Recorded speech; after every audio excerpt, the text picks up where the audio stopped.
Comment surmonter les épreuves de la vie? Vous avez peut-être rencontré des épreuves dans votre vie, ou bien vous rencontrez actuellement une situation difficile à vivre.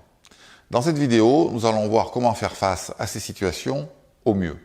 Je m'appelle Patrick Borne, je suis coach et formateur depuis 2006. Alors comment dépasser les épreuves que vous allez rencontrer sur votre chemin? Ces épreuves qui peuvent vous amener une foule d'émotions, éventuellement altérer votre vision de vous-même, des autres, du monde. La solution réside dans le développement de la résilience, votre capacité à résister aux épreuves et à continuer à évoluer positivement malgré tout.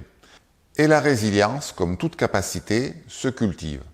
Malheureusement, lorsque nous sommes confrontés à une épreuve, nous sommes dans le dur, dans la tourmente, peu importe la force de cette tourmente.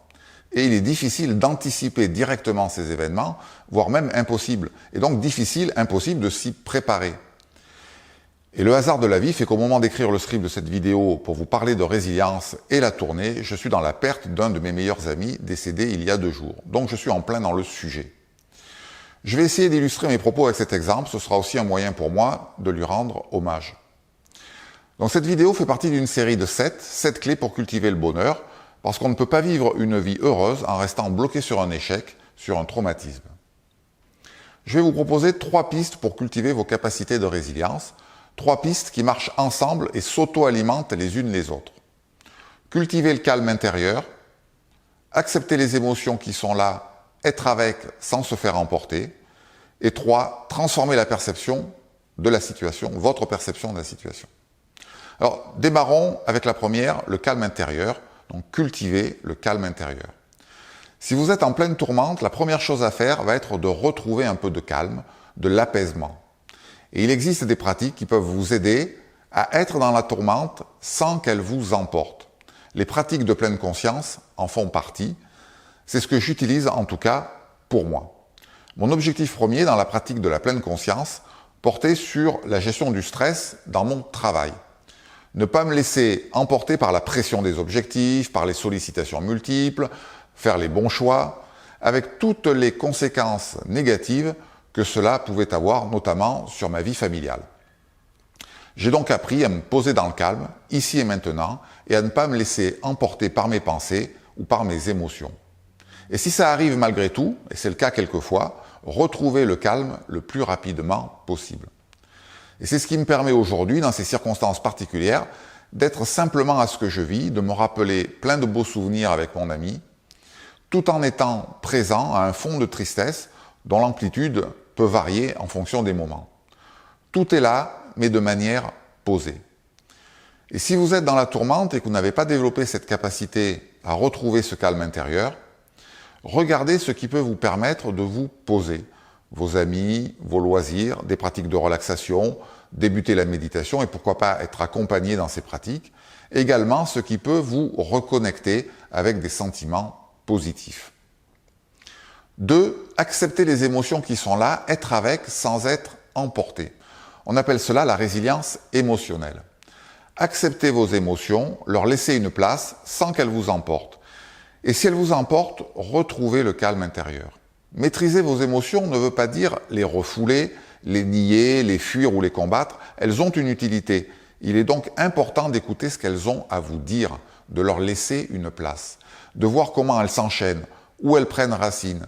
Ainsi, vous pouvez les regarder sans qu'elles vous emportent. Et orienter vos actions en fonction de ce que vous ressentez et de vos besoins, de manière ajustée et non dans la précipitation. Faire preuve d'auto-empathie. Et si je sens la tristesse s'amplifier et quelques larmes arriver à l'idée de ne plus voir mon ami, ce n'est pas grave, juste être avec, respirer. Et si d'autres émotions se mêlent à cette tristesse, comme la peur de ma propre mort ou de la maladie, la peur de ne plus être là pour mes enfants, arriver à démêler tout ça pour regarder chacune et être avec. Voilà, cet aspect de la résilience est lié à ce qu'on appelle l'intelligence émotionnelle. Reconnaître ses émotions, les comprendre et les utiliser au mieux. 3. Transformez votre vision de la situation. Il s'agit de l'étape cognitive, la résilience cognitive. Transformez votre perception de la situation, la manière dont vous l'interprétez, dont vous lui donnez du sens. Nous sommes à la fois émotion et pensée. Nous analysons les situations que nous vivons, nous les interprétons et nous en tirons des conclusions sur nous, sur les autres, sur le monde. Et nous pouvons, en prenant un peu de recul, transformer cette perception et en tirer des enseignements, regarder la situation sous un autre angle, pour ne pas rester bloqué sur notre souffrance, notre stress, notre incapacité, notre culpabilité. Dans ma situation actuelle, je n'ai pas d'aspect cognitif particulier à traiter. Cela pourrait être le cas si j'avais été, par exemple, en froid avec mon ami. Et dans ce cas-là, je pourrais nourrir le regret de ne pas avoir fait le premier pas, ou un sentiment de culpabilité si je me sentais à l'origine d'un différend. Et là, il y aurait un travail de lâcher-prise à effectuer, rester bienveillant vis-à-vis de moi, accepter ce qui est, accepter mes propres comportements. Et en tirer quelques enseignements pour transformer ces comportements, pour ne pas refaire les mêmes erreurs.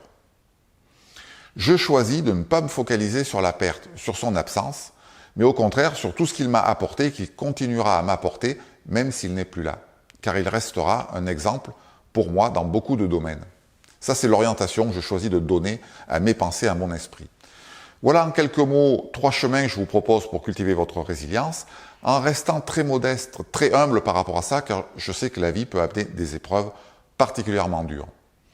Alors nous avons l'habitude d'utiliser ce concept de résilience à propos des grands traumatismes de la vie. Les anglo-saxons, eux, l'utilisent également pour parler de toutes les petites choses du quotidien qui viennent perturber notre bon fonctionnement. Le travail est le même, avec moins d'amplitude. Voilà, j'espère que vous avez trouvé cette vidéo utile. N'hésitez pas à la commenter, je vous répondrai avec plaisir. Et puis, si vous le souhaitez, vous pouvez vous abonner à la chaîne. La prochaine vidéo sur cette série de 7 clés pour cultiver le bonheur portera sur la relation aux autres, comment développer des relations positives. À bientôt.